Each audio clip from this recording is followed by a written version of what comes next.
오늘 에스겔 48장 마지막 장입니다.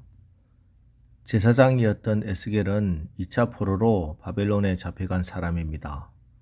그때 그의 나이가 25살이었습니다. 그런데 에스겔이 사로잡혀간 지 5년이 되던 해 25살의 포로로 끌려왔으니 그 나이가 30이 되던 해에 하나님께서 그에게 임하셨습니다. 사람이 어려워도 희망이 보이고 소망이 있으면 견디고 이겨나갈 수가 있습니다. 그러나 소망이 끊어지면 그때는 참 견디기가 힘듭니다. 에스겔이 그랬습니다. 이제 그에게는 어떤 희망도 보이지 않았고 어떤 소망도 없어 보였습니다. 그런데 그때 하나님이 오셨습니다. 소망의 하나님이 그에게 말씀하시고 소망의 하나님의 영이 제사장 에스겔에게 임한 것입니다. 그리고 이제까지 그가 잃어버렸다고 생각했던 그런 세상의 소망, 이 땅의 소망이 아니라 하나님이 주시는 하늘의 소망, 진짜 소망을 품게 되고 그런 축복을 받게 됩니다. 여러분, 환경이 문제가, 조건이 문제가 아닙니다.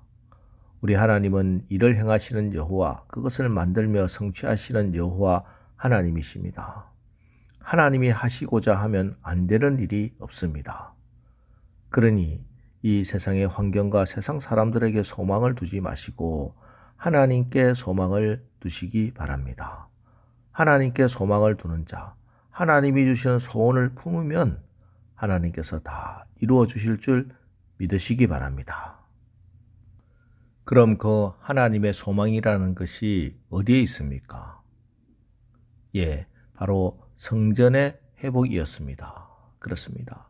지금 나라가 망하고 절망 가운데 포기하고 있는 유다 백성들의 마음을, 또 앞으로 우리의 삶과 우리나라가 어떻게 될지 모르는 불안한 오늘 우리의 마음을 무엇으로 채워야 합니까? 바로 성전으로 채우라는 것입니다. 너희 마음에서부터 성전을 세워나가는 소망을 품으라는 말씀입니다. 오늘 그 결론, 그 회복된 성전에 대한 마지막 결론의 말씀입니다. 8절 말씀을 보십시오. 유다 경계선 다음으로 동쪽에서 서쪽까지는 너희가 예물로 드릴 땅이라.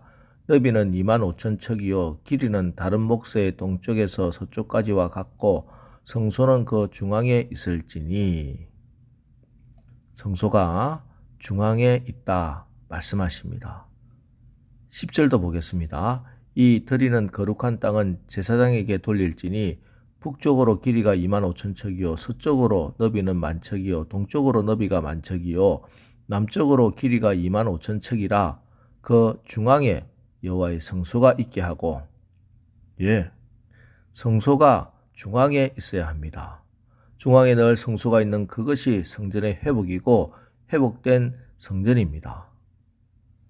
이건 단순히 지리적으로 정중앙에 여호와의 성소가 위치했다 하는 말씀이 아니라 이제는 포로가 끝나고 너희들이 돌아가서 살아갈 땅에서 너희의 마음의 중심, 영적 중심에 하나님의 성소가 있게 하라 하는 말씀입니다.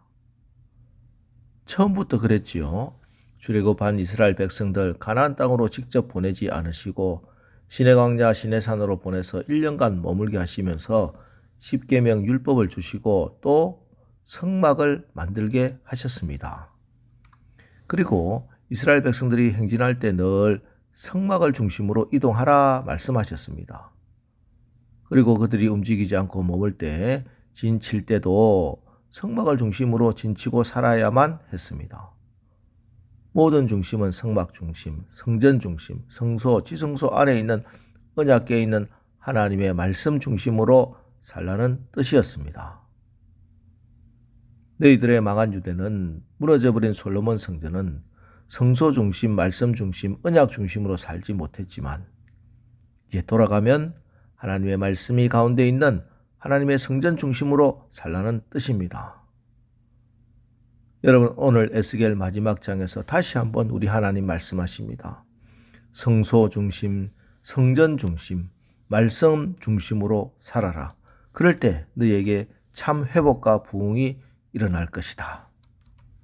이 하나님의 음성을 잘 들으시고 오늘 새벽에 다시 한번 여러분의 모든 삶의 중심에, 여러분의 모든 판단의 기준에 성소가, 성전이, 하나님 말씀이 딱 자리 잡으시기를 주님의 이름으로 축원합니다. 그리고 이어서 마지막 단락 30절에서 34절까지를 보면 동서남북으로 성문이 나옵니다. 북쪽에 문이 3개, 남쪽에도 3개, 동쪽에도 서쪽에도 3개씩의 문을 열어두었습니다. 그 12지파의 문으로 각 지파들이 출입하라는 말씀입니다. 성전에는 어떤 지파든지 누구든지 다 출입할 수 있다는 뜻입니다. 그렇습니다. 야곱의 자녀 12명, 사랑받던 라헬의 자녀, 첫 부인 레아의 자녀, 또 시녀인 비라와 실바의 자녀들이 있었지만 하나님의 영광이 임하는 성전에는 차별이 없습니다. 모든 지파, 온 세상 모든 족속이 하나님의 성전에 출입할 수 있고 출입해야 됩니다. 교회 오지 못할 사람, 와서는 안 될 사람 전혀 없습니다. 누구든지 하나님의 성전에 와서 예배드리고 기도하고 기뻐하고 함께 아름다운 교제를 나눌 수 있어야 합니다. 이 성전의 이름을 하나님께서는 여호와 삼마라 하고 말씀하십니다. 35절 말씀입니다. 이 사방의 합계는 18,000척이라 그날 후로는 그 성읍의 이름을 여호와 삼마라 하리라. 여호와 삼마라는 말은 여호와께서 거기에 계시다라는 뜻입니다. 분리되고 나누어진 곳에는 하나님의 영광이 떠납니다. 하나님 거기에 계시지 않습니다. 누구든지 차별 없이 막힌 담을 허물고 성령의 하나 되게 하심을 힘써지키는 그곳에 여호와 삼마, 여호와께서 거기에 계십니다. 하나님은 건물로서 화려한 성전, 하나님은 그곳에 계시지 않으셨습니다. 솔로몬의 성전, 하나님의 영광이 떠났을 때 하나님은 그 성전을 회파하셨습니다. 하지만 에스겔의 성전 규모로 볼 때는 비할 데 없이 작은 성전이지만 그러나 12지파가 누구나 출입할 수 있는 어떤 차별이나 분리가 없는 그 성전에 여호와가 계신다 말씀하십니다. 여러분, 사실 우리가 교회에 나왔다는 것은 우리 모두 아픈 사람이고 죄인이라는 뜻입니다. 예수님이 말씀하셨잖아요. 성한 사람에게는 어원이 필요 없다고. 그래서 교회 안에는 아픈 사람이 많이 있습니다. 마음이 아픈 사람, 교만한 사람, 혈기 많은 사람들, 아직도 거짓을 버리지 못한 사람들, 입이 가벼워서 걸핏하면 다른 사람에게 상처를 주는 사람들이 많이 있습니다. 그래도 서로 용납하는 그것이 교회라고 하는 것입니다. 여호와께서 거기에 계십니다. 여러분, 누가 뭐라 해도 교회가 이 시대의 마지막 보루입니다. 교회를 사랑하고 교회를 귀하게 여겨야 합니다. 교회를 떠나면 마귀가 역사합니다. 예수님이 거하시고 성령님이 거하시는 여러분이 하나님이 계시는 거룩한 성전 여호와 삼마입니다. 우리 교회가 주님이 몸 하나님 계신 여호와 삼마가 되기를 축복합니다. 우리가 살아가는 모든 삶의 현장이 때로는 고통과 환난이 있다 할지라도 저 바벨론 포로로 끌려와 있는 에스겔과 이스라엘 백성들에게 소망을 주신 하나님이 우리의 하나님이십니다. 그 소망을 이루신 하나님이 우리가 오늘 이 새벽에 나와 기도드리는 그 하나님이십니다. 여호와 삼마, 우리 하나님 여호와 여기에 계십니다. 믿으시고 오늘도 우리 주님의 손을 꼭 붙들고 하나님께 소망을 두고 힘차게 승리하는 하루를 사시기를 주님의 이름으로 축원합니다. 기도하겠습니다. 하나님, 오늘까지 새벽에 에스겔 선지자를 통해서 주시는 하나님 말씀을 읽고 묵상하고 은혜를 받았습니다.